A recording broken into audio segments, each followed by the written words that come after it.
Bismillahirrahmanirrahim. In chemistry we have chapter number 1 atomic structure। और chemistry के अंदर हम लोग बेसिकली एक पीरियोडिक टेबल होता है जिसके अंदर मल्टीपल एलिमेंट्स होते हैं।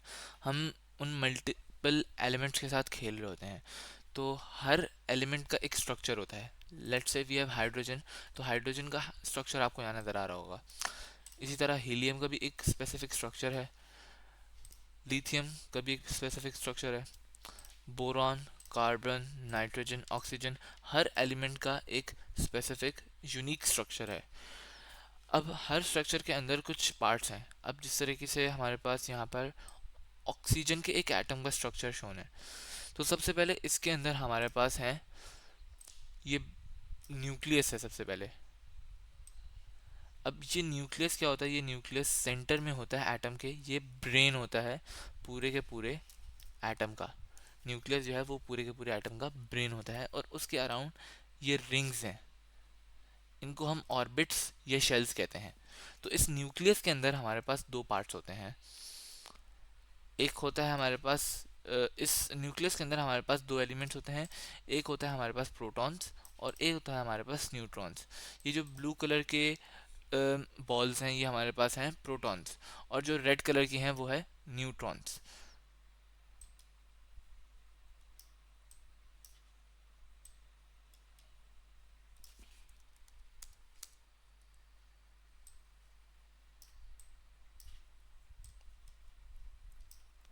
हर एलिमेंट का, हर एटम का एक स्पेसिफिक प्रोटॉन नंबर होता है जो कि फिक्स्ड होता है, कभी चेंज नहीं होता।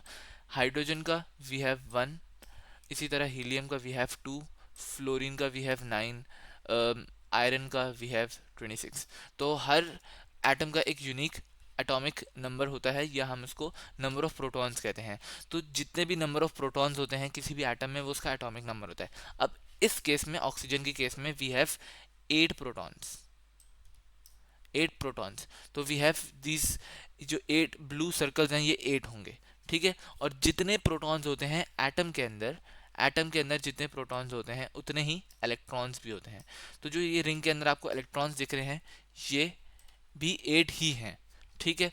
पहले शेल के अंदर वी हैव 2 इलेक्ट्रॉन्स एंड उसके बाद we have 8 electrons in every shell, ठीक है। और हमारे पास जो ऑर्बिट है, ऑर्बिट के अंदर ये हमारे पास होते हैं इलेक्ट्रॉन्स, ठीक है। तो हमारे पास प्रोटॉन्स जो होते हैं वो होते हैं पॉजिटिवली चार्ज्ड,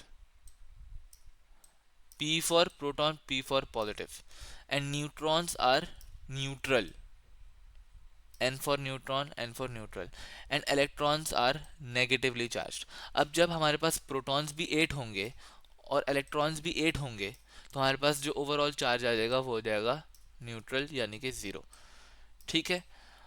उसके बाद हमारे पास जो कोई भी एलिमेंट होता है पीरियोडिक टेबल के अंदर, उसके अंदर हमारे पास एक यहाँ पर होता है एटॉमिक नंबर या फिर प्रोटॉन नंबर। जिस तरह सिलिकॉन के केस में हमारे पास 14 है।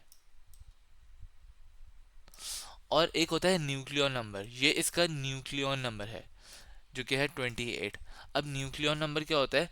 न्यूक्लियॉन नंबर होता है प्रोटॉन्स प्लस इलेक्ट्रॉन्स। अब ये 14 तो हमारे पास आ गए सिलिकॉन के अंदर प्रोटॉन्स, ठीक है। इसके अंदर अगर हम ऐड कर दें नंबर ऑफ न्यूट्रॉन्स, तो हमारे पास क्या आ जाएगा? हमारे पास 28 आ जाएगा, जो कि इसका है न्यूक्लियॉन नंबर, ठीक है। हर एटम का एक अलग न्यूक्लियॉन नंबर होता है, और न्यूक्लियॉन नंबर होता है protons plus electrons, protons plus neutrons, sorry. तो protons plus neutrons equals to the nucleon number. In the case of silicon we have 28। तो जब हम लोग 28 में से 14 माइनस करेंगे तो हमारे पास नंबर ऑफ न्यूट्रॉन्स आ जाएंगे। तो जो ये ब्लू सर्कल्स हैं ये भी हमारे पास कितनी हैं? सिलिकॉन के केस में हमारे पास न्यूट्रॉन्स जो हैं वो हैं 14। और ऑक्सीजन के केस में अगर हम ऑक्सीजन का न्यूट्रॉन नंबर देखें तो वो है 16, इट्स ऑलमोस्ट 16। तो 16 माइनस 8, तो ऑक्सीजन के अंदर भी we have 8 neutrons, 8 protons and 8 electrons, ठीक है। तो इस तरीके से हम लोग कैलकुलेट करते हैं the number of neutrons in any atom.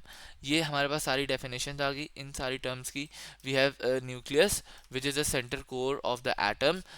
हर उसके अंदर एटम के अंदर न्यूक्लियस होता है। Protons are the positively charged particle found in nucleus, और हाइड्रोजन का जिस तरह एक प्रोटॉन है। Nucleus is the neutrally charged particle, जिस तरह कार्बन के अंदर 6 न्यूट्रॉन्स होते हैं। ऑर्बिट्स हमारे पास शेल्स होते हैं जो सराउंड करते हैं। और इलेक्ट्रॉन्स में electrons are the negatively charged particles, जिस तरह ऑक्सीजन में 8 होते हैं। प्रोटॉन नंबर या atomic number is the number of protons in the nucleus, जिस तरह कार्बन में 6 प्रोटॉन्स होते हैं। और nucleon number is the total number of protons and neutrons. अब कार्बन के अंदर we have 12 as a nucleon number, तो इसके अंदर 6 प्रोटॉन्स हैं और 6 न्यूट्रॉन्स हैं।